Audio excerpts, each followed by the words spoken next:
একটি ছোট্ট গ্রামে থাকতো দুই বন্ধু রফিক আর সেলিম। একবার পরীক্ষার সময় দুজনই একসাথে পরীক্ষায় বসেছিল। রফিক ছিল সৎ ও পরিশ্রমী, আর সেলিম সব সময় শর্টকাট খুঁজত। পরীক্ষার দিন সেলিম নকল করে অনেক প্রশ্নের উত্তর লিখে ফেলে।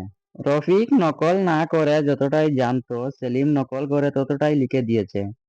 ফল প্রকাশের দিন দেখা গেল সেলিম বেশি নম্বর পেয়ে গেছে, আর রফিক মাঝারি নম্বর পেল। সেলিমের রেজাল্ট দেখে সবাই তাকে বাহ বাহ দিতে লাগলো। কিন্তু কিছুদিন পর সেলিম একটি চাকরির ইন্টারভিউ দিতে গেল। সেখানে গিয়ে সে ইন্টারভিউতে ফেল করে ফেলে, আর সেজন্য সেলিম চাকরি পায়নি। অন্যদিকে রফিক ধীরে ধীরে নিজের যোগ্যতার উন্নতি করলো, এবং একদিন সে ভালো চাকরি পেল এবং সম্মান অর্জন করলো। তখন গ্রামের লোকেরা বুঝলো সততা সব সময় হেরেও জিতে যায়, আর অসততা জিতেও হেরে যায়। বন্ধুরা, ভিডিওটি যদি ভালো লাগে তাহলে একটি লাইক দিন, আর এরকম শিক্ষামূলক গল্প পেতে চ্যানেলটি সাবস্ক্রাইব করে রাখবেন।